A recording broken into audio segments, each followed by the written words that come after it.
We were discussing about one Atharva mantra. Satyam Brahat Ritamugram Diksha Tapo Brahma Yajnaha Prithvim Harayanti Sa no Bhutasya Bhavyasya Patnyurim Lokam Prithvina Kronotu. This is Atharva 12.1.1.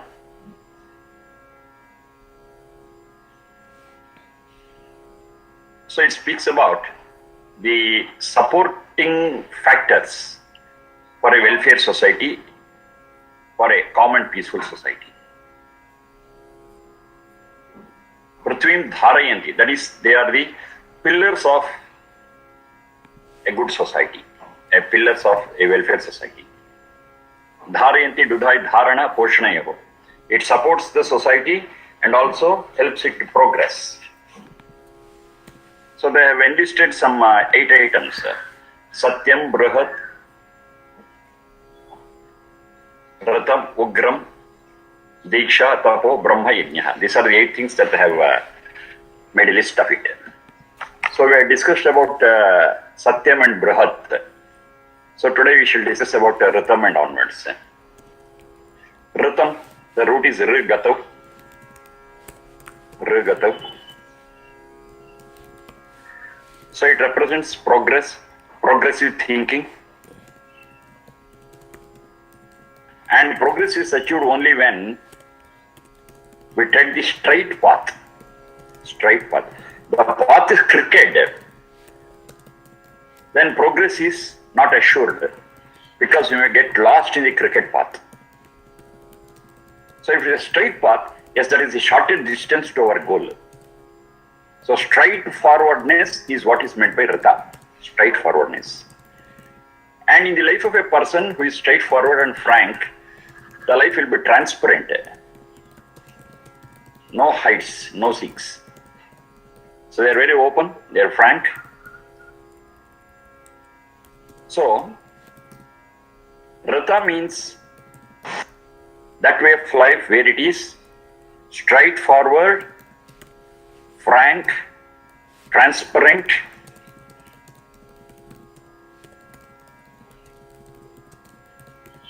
so that is represented by Rata. And another meaning of Rata is that which is disciplined and regular. That which is disciplined and regular. To achieve progress,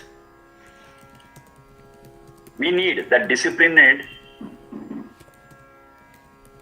commitment. If the commitment and discipline is there, yes, we can achieve anything. So Drita is doing things regularly, periodically, in a disciplined manner. So Rita means straightforwardness, transparency, commitment, and discipline.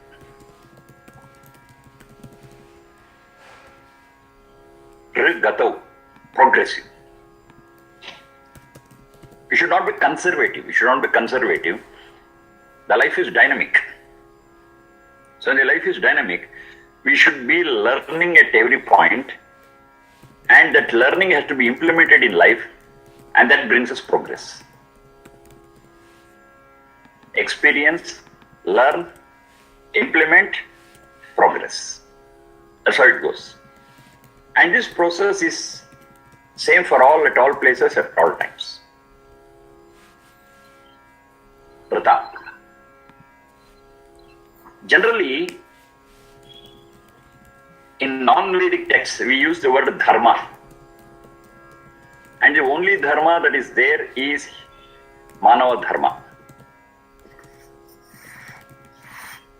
If religion is the closest word I can use, okay, we can say human religion. That's the only one we have got for all human beings. Now, what we use in general Sanskrit as dharma, here in Vedas they use the word Rita. And Rita is always one. That is one for all human beings. That is humanitarian way of life. Dharma, in the Vedic context, it says, all that supports us and nourishes us, it is all dharma. It could be ahimsa, dharma, It could be Satya, Dharma, it could be Asteya. They are all dharmas. So, dharma in Vedic context, it is in plural. But we should not misunderstand it as there are many dharmas. As you understand today, as Christa Dharma, Islam Dharma, Hindu Dharma, etc., etc. No. That's not the meaning of the word dharma.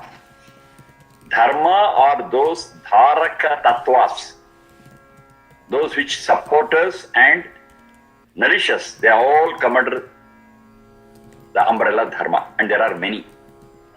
But when it comes to Rita, it is one for all human beings, that is the humanitarian way of life. So the slight difference between Rita and Dharma we should be able to understand very clearly. So this Rita is humanitarian way of life. This Rita is transparency. This Rita is straightforwardness. All positive things. And these positive things support a society. Satyam, Brahat, Ritam. Next one is Ugram. Sharmaji, Tell me. not 100% clear on difference between Rita and Dharma. It's clear, or you want to explain me again? You said Dharma is all these tattvas. Okay, I will explain once again.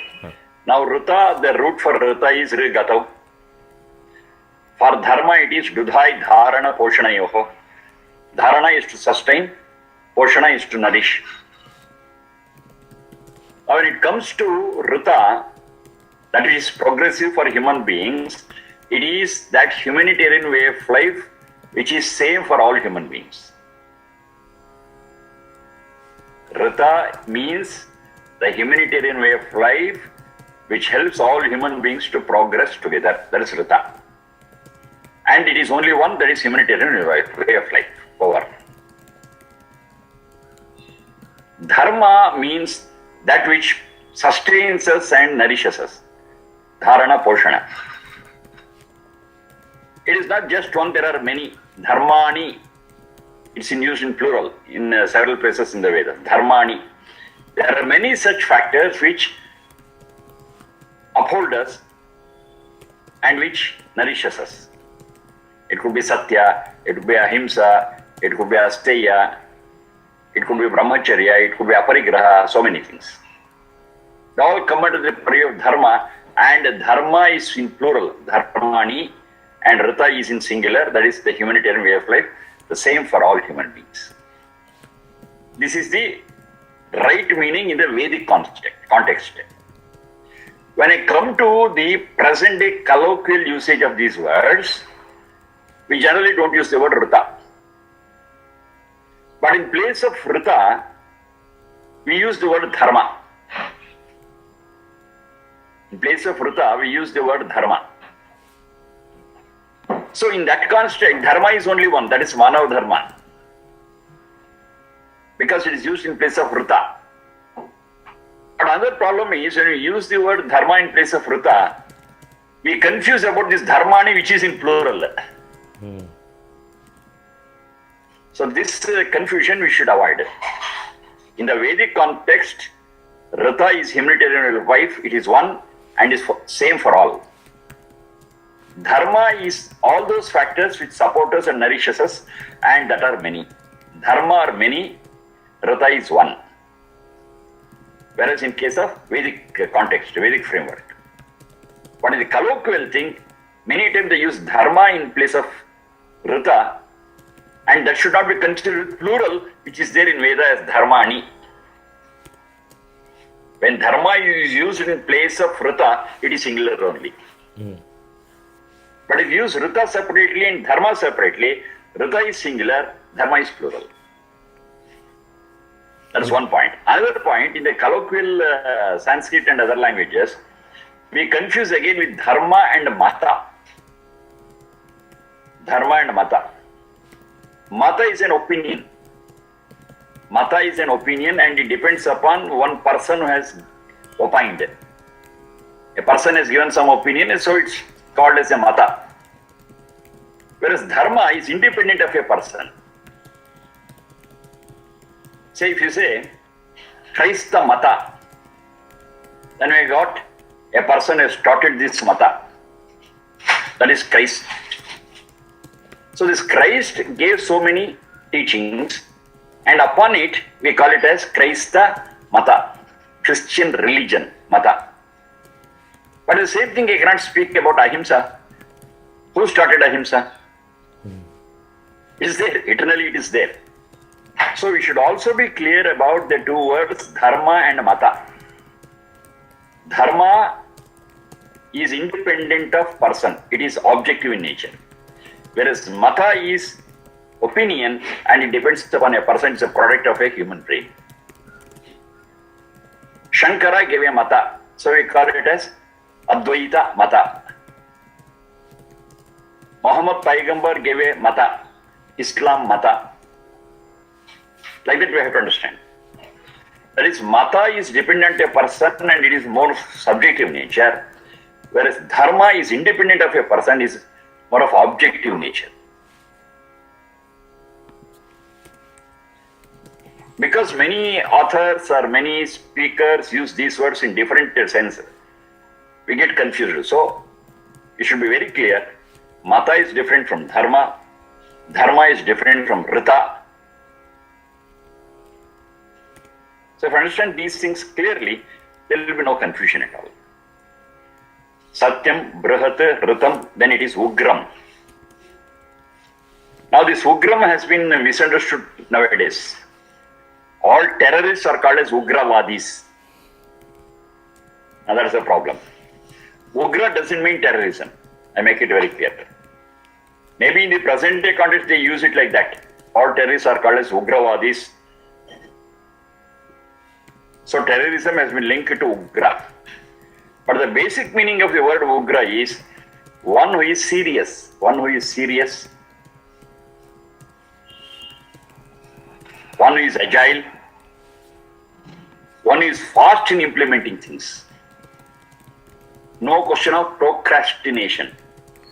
Procrastination is okay, let me do it tomorrow, day after tomorrow, slowly. No. If it is right, yes, it will be done immediately. That attitude is called as Ugram.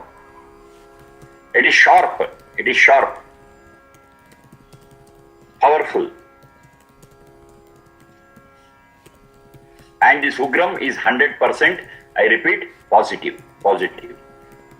It should not be linked with that negative terrorism. It's very much positive, fast, agile, powerful, serious. They are not taking things casually. Take it very seriously and implement it immediately. And they are agile in doing it.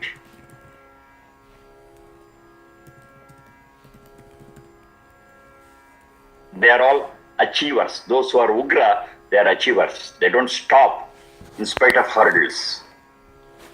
There may be many, many hurdles, but they pass over all of them and reach the goal. With their perseverance. That perseverance also you can understand it as Ugram. The endure. That's also Ugram. In the path towards goal, there could be several problems, humps, bumps. But they endured it and proceeded. They have got that capacity to endure. So this we call it as Ugram. Sharp, powerful, and they pursue their goal in spite of hurdles. They are achievers. All positive things. Satyam, Brihat, Ratam, Ugram. Diksha, that's the fifth one, Diksha. The root for the word Diksha is Daksha Samarthye. Daksha Samarthye. Capacity, capability. Capacity, capability. Now that capacity and capability is a contributing factor for a welfare system. Now how do we understand its capacity? Somebody's audio. Sriramadhya.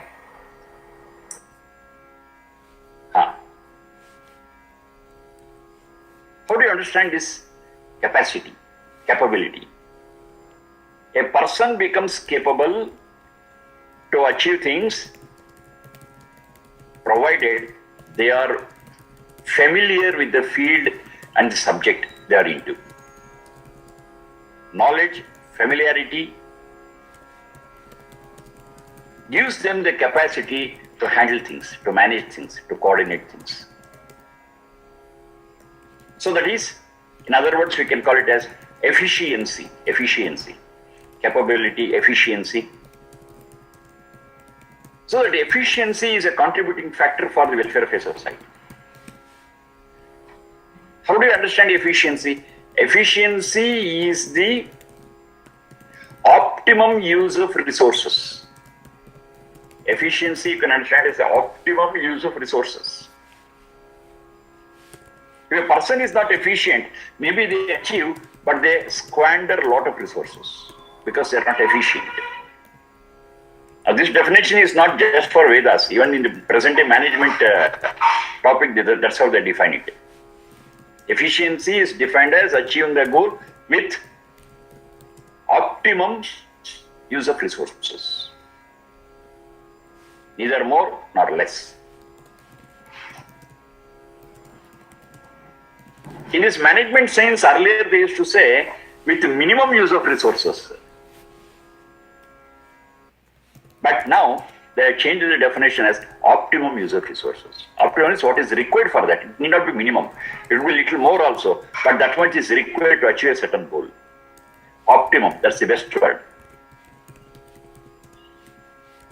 So the person who is efficient, anything, it may be the work of a person, it may be the work of a machinery also. Even if a machinery is used, it is said to be efficient when the goal is achieved with optimum use of resources. So this optimum use is what is called as dakshata. And from there it comes the word diksha. Diksha also includes commitment.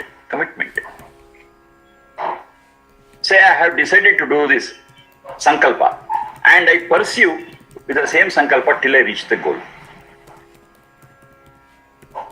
That is diksha. The basic concept of the word diksha is efficiency, samarthya.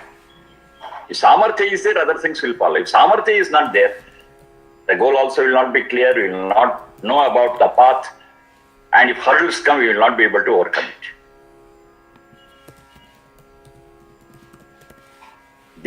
Diksha is samarthya, efficiency, capacity, that is the optimum use of resources for achieving a goal.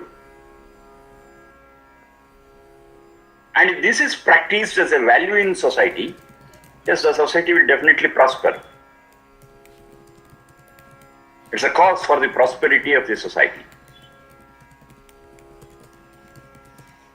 The resources could be anything.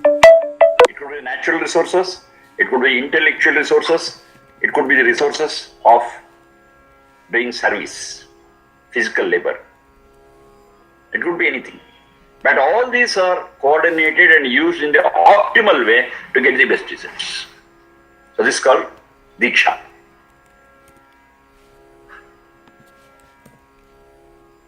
Tapaha, next one.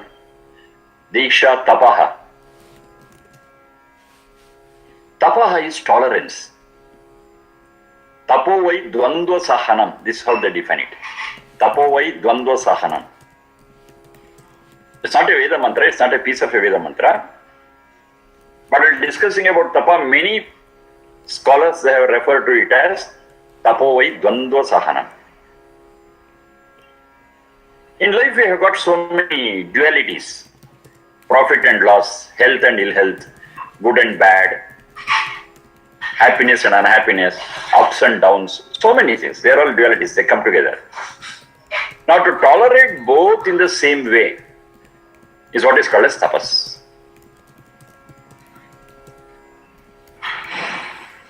When there is profit, yes, we are very happy. But when there is loss, we cry, we are depressed. But to take both happiness and unhappiness, profit and loss, with the same mood, That is called as tapas. And those who perform tapas will finally be recognized as sthita prajna. The ups and downs of the life will not disturb them. Now, this is a very, very important quality that is required for the sustenance of a society, sustenance of a prosperous and welfare society. Ups and downs will be there. But if the society reacts to those ups and downs in a serious way, then stability will not be there in the society. It will be continuously disturbed. But if stability has to be there, means this nature of tolerating ups and downs, to sustain both ups and downs, it should be there. And that is what is called as tapas. Another one. Tapa also means heat. When we heat up a certain thing, it becomes strong. It becomes purified. This is another concept. So we have got a mud pot, which is raw. If you burn it, it becomes strong. It will not dissolve easily, even if water is poured into it. When you pour water into it, it holds it because it is now strong because it is burnt. If not burnt, it remains as clay, and if you put water, it just dissolves. And it cannot hold water. Now, what made it strong? It was the fire. So the fire generally makes things strong. It purifies. Take the case of gold. When we heat gold, all the impurities it will vaporize and you will get pure 100% 24 karat gold. So gold is purified with heat. In the same way, the knowledge of a person is purified and becomes fine with heat. What is that heat? The brunts of life. In life, we have got a lot of brunts, we have to take a lot of shocks. Generally, what happens is when we face these brunts or shock, we get depressed, we get frustrated. But you should understand that it is making us stronger. To hold on to it and to sustain it, tolerate it, yes, that makes us stronger. And that is tapas. So it's the same at the individual level, at the family level, and at the society level. Here is speaking of the society level. Only that society which takes the brunt and sustains becomes a stronger society. Otherwise, the whole society will collapse.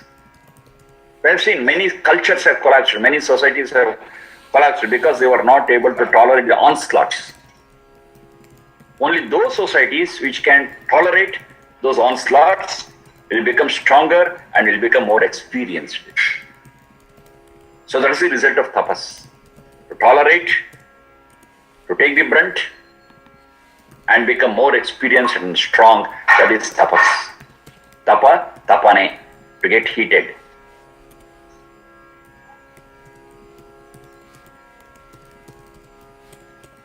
Brahma, Diksha, Tapo, Brahma, that's the next one. Brahma is the potential to grow, the dynamism. Brahma is knowledge. So both are very much essential for a society to prosper and progress. It has to be dynamic. A society cannot get stuck. We see in many religions they speak so. That is, we have got a teacher who has guided us, our community, our group, and he is a lost teacher and we don't have any other teacher afterwards. I got such things in certain religions. That means the knowledge or growth of the society is stunted, snubbed, and it has become static, it's not dynamic. But that society where this knowledge is dynamic and we are learning again and again and we are progressing further and further, yes, that society sustains for a longer time. Where knowledge is not growing, where knowledge is not dynamic, that society stagnates and rots. This Brahma doesn't allow it. This Brahma says knowledge has to be gained every moment, and the society and the person's families, they have got the potential to improve and grow, and making use of that potential is Brahma. Knowledge, yes, it is so enormous, it is so abundant that even our full 100 years of life is not sufficient to gain knowledge. So what we do? We learn what best we can, we understand what best we can, and pass it on in a nutshell to our posterity. That's what our elders have done. And this we carry on and pass it on to our next generation, they pass it on to next generation. So A to Z, they need not understand and find out or discover by themselves. Whatever is handed over to them, they take it and proceed from there. Proceed from that point. This makes the knowledge dynamic, this makes learning dynamic, this makes society dynamic. And the dynamism is the core of progress. Brahma. The last one is Yajna. Many times we have discussed about this. Yajna is action, putting into action what all we know, and that we are doing it in the best way possible. Yajno vai shrestha tamam karma. It's not just shrestha, it's not just shresthatara, it is shrestha tamam, superlative. The best way of doing things is called yajna. Any work we do. Any work we do, if we do it in the best way possible, that is called yajna, and this yajna is a supporting pillar of a prosperous and welfare society. Mere theory will not help a society to progress. Mere theory will not help the society to experience prosperity and welfare. Only when it's put into action, translated into action in the best way possible, yes, that gives the best results. And the society will prosper and will become a welfare society. Satyam, Brihat, Ratam, Ugram, Diksha, Tapaha, Brahma, Yajna. These are the 8 strong pillars which uphold a society. Prithvim Dharayanti. And when it will happen? Sa no Bhutasya Bhavyasya. It's true for all times. Bhutasya, past tense.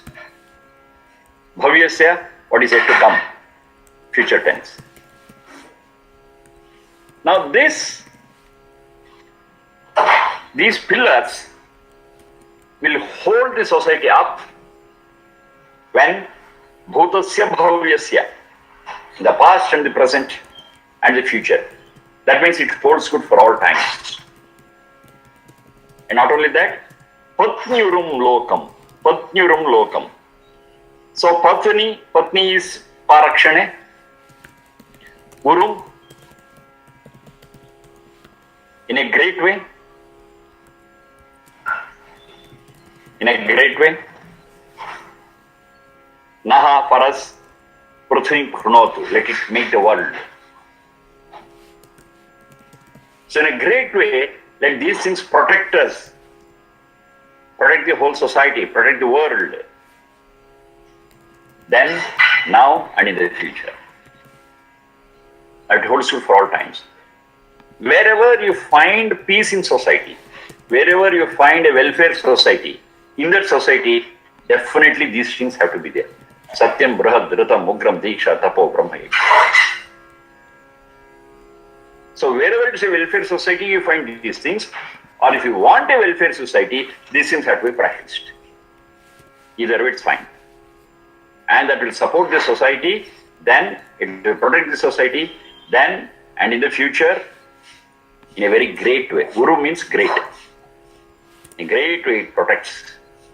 Patnyurum. Patni. It's a protecting factor in a great way.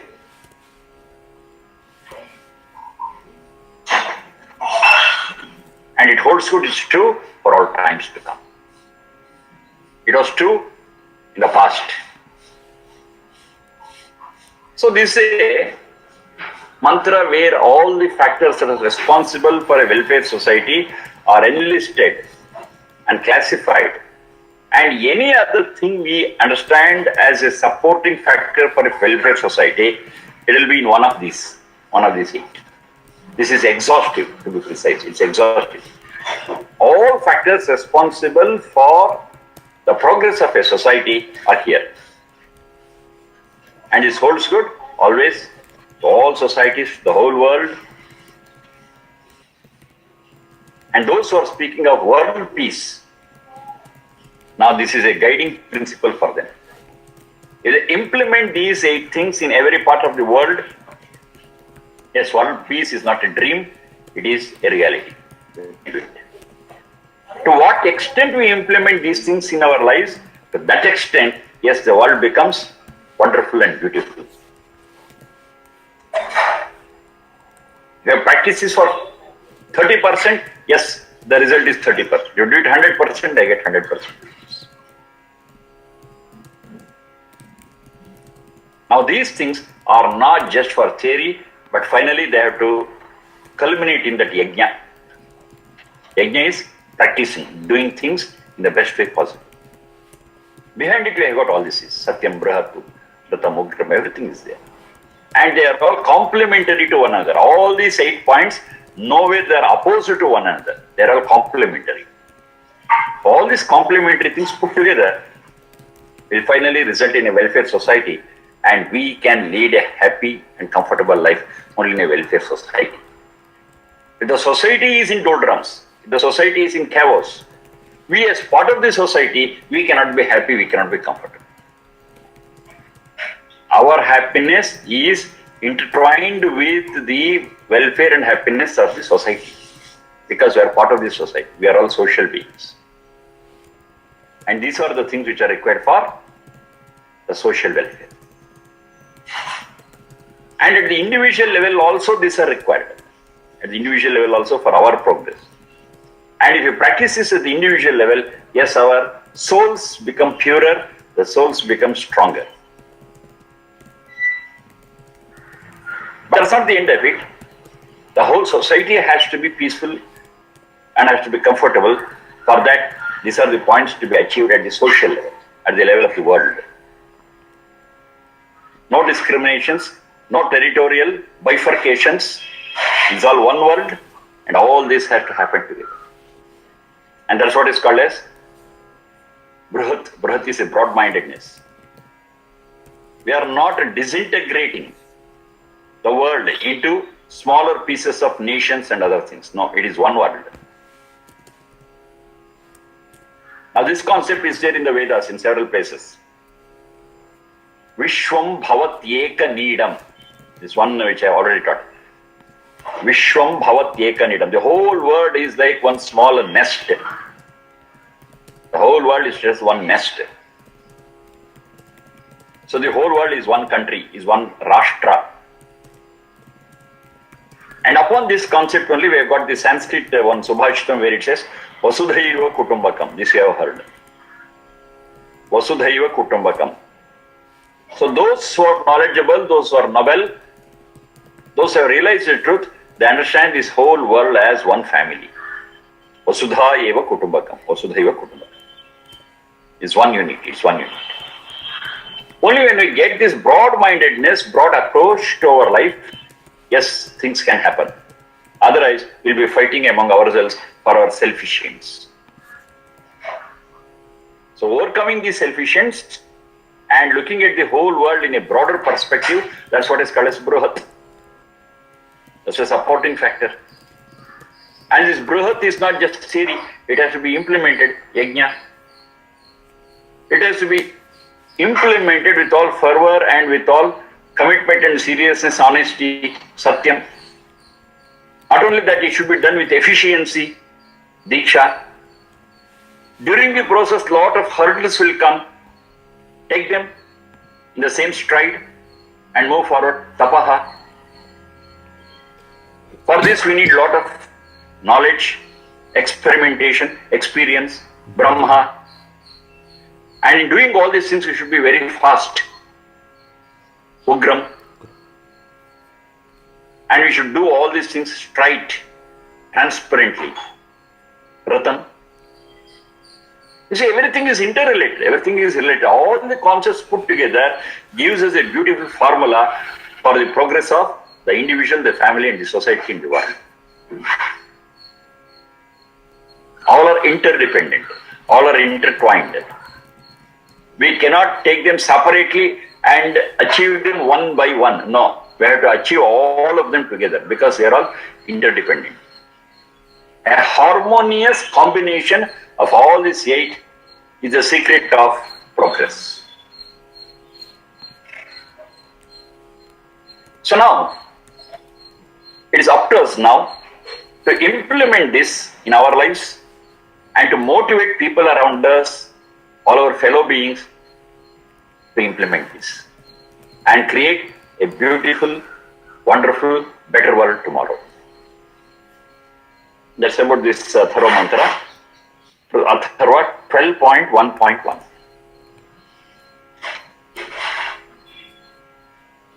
So enough for the day. And similar mantras are there for the welfare of the society that we will discuss with the example of several other mantras. Sharmaji. Tell me. One quick question. The second line, there is sa no, and there is also another naha in the end. So in the beginning, what does that sa no represent? Naha, in the first one it says, for our and ours. For both we use naha. Naha, it is used in 2 vibhaktis, 2 cases. One case it is ours. In other case it is for us. Ours, for us, for both we use it. Now in the first case it is Sano Bhutasya Bhavyasya Patni. It is our protector in the past and the future. Finally, Naha Kronoko, let it do it for us. That is when you go for these different cases of the word aham. Aham avam vayam mam ma avam now asman naha. The same thing we use it there also. That is mahyam me avayohano asmakam naha. That is Shashti Vibhakti. There also it is naha. So naha is there in the Dvitiya Vibhakti and also in the Shashti Vibhakti. Plural. In one case it is for ours, for our. In another case it is mine, ours, and for sake of us. So both meanings are there. In one case we take one and the other one we take the other one. The word is the same, naha.